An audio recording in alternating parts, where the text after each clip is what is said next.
Hello अस्सलाम वालेकुम India, welcome to my YouTube channel. सीखो सिखाओ इंडिया को आगे बढ़ाओ। तो आज हम लोग क्लास 10 जो बंगाल बोर्ड का है और मदरसा बोर्ड का फिजिकल साइंस, उसका हम लोग पहला टॉपिक देख रहे हैं। कंसेप्ट ऑफ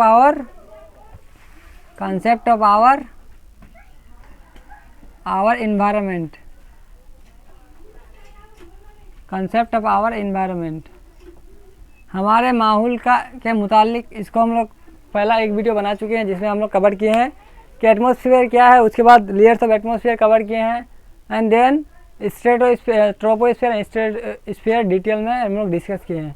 तो आज हम लोग देखेंगे उससे आगे मेसोस्फेयर है, थर्मोस्फेयर या उसी का नाम आयनोस्फेयर, एंड लास्ट है एक्सोस्फेयर। तो उसके बारे में आज देखेंगे। तो उससे पहले आगे बढ़ने से पहले हम ये बताना चाहते हैं कि मेरा जो चैनल का नाम है वो बदल दिए हैं। उसका नाम अभी रखा गया है सीखो सिखाओ इंडिया को आगे बढ़ाओ। ये मेरा चैनल का नाम है। इसी चैनल में हम ये सब वीडियो अपलोड करते रहेंगे। और यहाँ क्या लिखेंगे, क्लास 10 फिजिकल साइंस। कौन सा बोर्ड है? वेस्ट बंगाल बोर्ड। जो बच्चा वेस्ट बंगाल बोर्ड में पढ़ता है उर्दू लेके, और प्लस मदरसा बोर्ड से जो है वो इस चैनल को देख सकते हैं। और यहाँ से जितना चीज़ हम पढ़ाते हैं उसका अच्छी तरह से नोट बना करके आप लोग आगे बढ़ सकते हैं।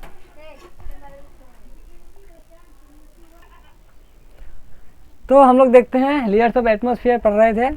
तो थर्ड नंबर में है मेसोस्फेयर।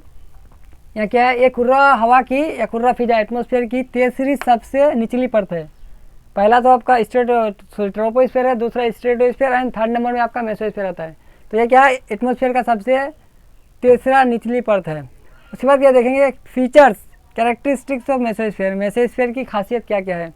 तो पहला देखें, टेम्परेचर कितना पाया जाता है यहाँ, दर्जा हरारत टेम्परेचर -2 से -92 डिग्री सेंटीग्रेड होता है। यहाँ का टेम्परेचर -2 से लेकर -92 के बीच होता है टेम्परेचर। एंड दूसरा पॉइंट देखते हैं कि यहाँ की ऊंचाई कितनी होती है, बुलंदी कितना पाया जाता है यहाँ तक, इस लेयर का बुलंदी कितना होता है। तो ये लेयर एटमॉस्फेयर का एरिया 50 से 80 किलोमीटर के दरमियान फैला हुआ है। तो मेसोस्फेयर कितना से कितना किलोमीटर के बुलंदी तक फैला हुआ है? 50 से लेकर 80 किलोमीटर। एंड थर्ड पॉइंट देखते हैं, बहुत इंपॉर्टेंट, कि इस परत में बुलंदी बढ़ने के साथ दर्जा हरारत में बतदरेज कमी आती है। इस परत में बुलंदी बढ़ने के साथ दर्जा हरारत में बतदरेज कमी आती है। बतदरेज मतलब बहुत ज़्यादा कमी आने लगती है। जब आप इस परत में ऊंचाई बढ़ने के साथ ऊपर जाएंगे तो आपको बहुत ज़्यादा वेरिएशन देखने को मिलेगा, किसमें? दर्जा हरारत घटते हुए बहुत ज़्यादा। एंड फोर्थ पॉइंट, मेसोस्फेयर का दूसरा नाम या फिर मेसोस्फेयर को कोल्ड जोन, सर्द खित्ता के नाम से भी जाना जाता है। तो आप लोग वीडियो को पॉज करके ये सब उतार ले, अच्छी तरह से नोट बनाइए ये सब का। और यहाँ जो जितना भी ये सब हम नोट निकालते हैं इसका 95% आपका बोर्ड में यहाँ से आएगा, 95%। मेसोस्फेयर का हम लोग देख रहे थे 4 नंबर के, मेसोस्फेयर को कोल्ड जोन कहते हैं। तो इसको कहा जाता है ये नहीं आएगा, लेकिन ये इंपॉर्टेंट है कि मेसोस्फेयर को कोल्ड जोन, यानी मेसोस्फेयर को किस लेयर को कोल्ड जोन कहते हैं। Which layer of the atmosphere is known as cold zone. तो मेसोस्फेयर आपको लिख के आना है, लेकिन उसका रीज़न क्या है वो नहीं बताना है। या रीज़न फिर भी लिख दिए हैं क्योंकि यहाँ पर 80 किलोमीटर की बुलंदी पर 80 किलोमीटर की बुलंदी पर दर्जा हरारत -100 डिग्री पहुँच जाता है, इसलिए इसको कोल्ड जोन कहते हैं। तो मेसोस्फेयर में आप अगर 80 किलोमीटर की बुलंदी पर जाएंगे तो आपको टेम्परेचर -100 डिग्री मिलेगा, इसलिए इसको कोल्ड जोन कहते हैं। तो क्यों कहते हैं इंपॉर्टेंट नहीं है, लेकिन किसको कहते हैं इंपॉर्टेंट बहुत ज़्यादा, ये बहुत ज़्यादा इंपॉर्टेंट है। किसको कहते हैं कोल्ड जोन, ये ज़्यादा इंपॉर्टेंट है। एंड फिफ्थ पॉइंट देखते हैं हम लोग 5 नंबर, इसको मिडिल लेयर भी कहते हैं। मेसोस्फेयर को मिडिल लेयर भी कहते हैं। एम से मेसोस्फेयर, एम से मिडिल लेयर, ये आपको याद रखना चाहिए। एंड लास्ट पॉइंट इसका कि मेसोस्फेयर में रोशन तारे को इंग्लिश में बुलाते हैं मेटियोर्स, दाखिल होते हैं। तो मेसोस्फेयर में क्या दाखिल होते हैं? मेटियोर्स, जिसको हम लोग उर्दू में रोशन तारे के नाम से जानते हैं, बोलते हैं, जो हवा की रगड़ की वजह से जल जाते हैं। मेटियोर्स जब मेसोस्फेयर में दाखिल होता है तो यहाँ हवा की रगड़ होने की, जब हवा की रगड़ या आपस में रगड़ते हैं इसको, तो वो क्या मेटियोर्स जल जाते हैं, रोशन तारे जल जाते हैं। तो इसका यहीं तक। उसके बाद हम लोग आगे बढ़ेंगे thermo and ionosphere.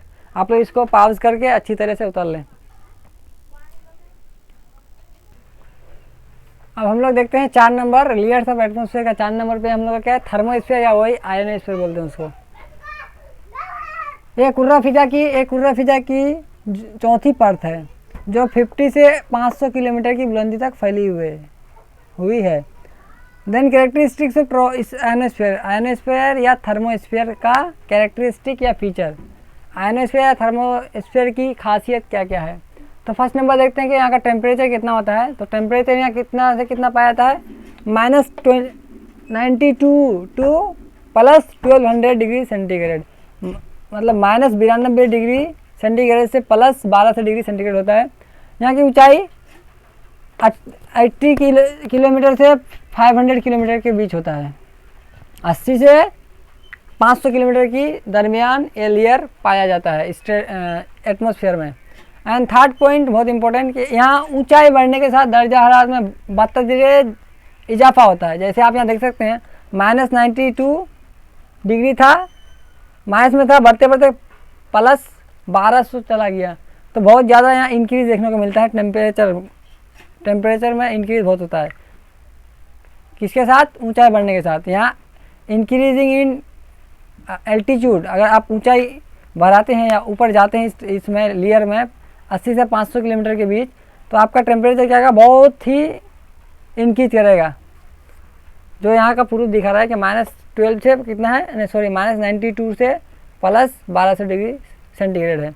And fourth point क्या है, यहाँ की हवा काफ़ी लतीफ़ और हल्की होती है। यहाँ हवा बहुत ही कम पाया जाता है।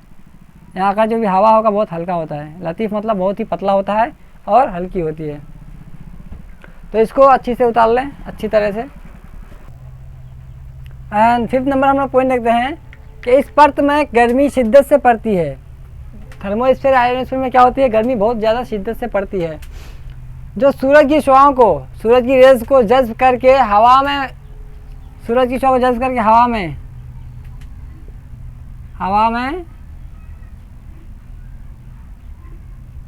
मौजूद गैस के मॉलिक्यूल्स को आयोनाइज कर देती है, जैसे O2+, NO+, O3+ वगैरह।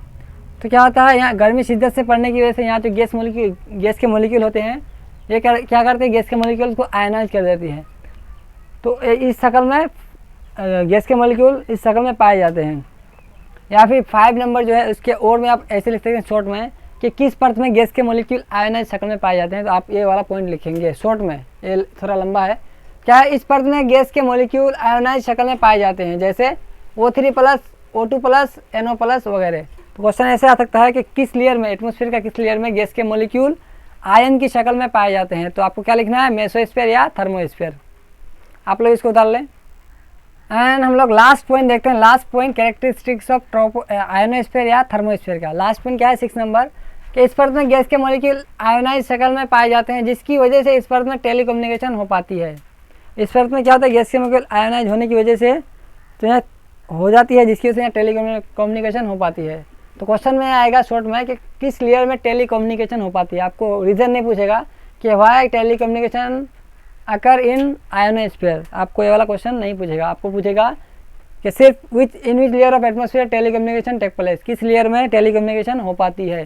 तो आपको क्या लिख के आना है, थर्मो लिख के आना है या फिर आयनो, दोनों में से एक लिख के आना है आपको, ठीक है।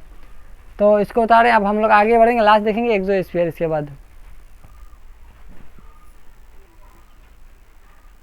And the last layer of atmosphere is exosphere. Exosphere ये एटमॉस्फेयर का सबसे लास्ट परत है, आखिरी परत है।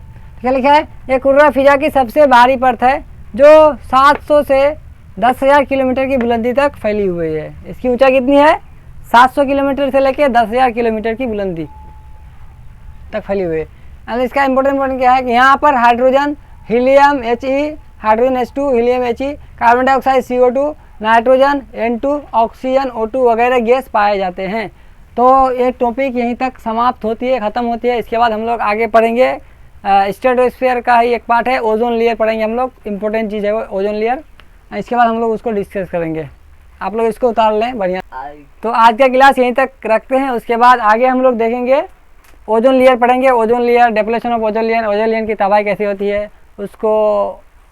उसका क्या रोल है, what is the role of ozone layer in our environment, हमारे माहौल में ओजोन लेयर का क्या किरदार है। तो वो सब हम लोग अगले क्लास में देखेंगे।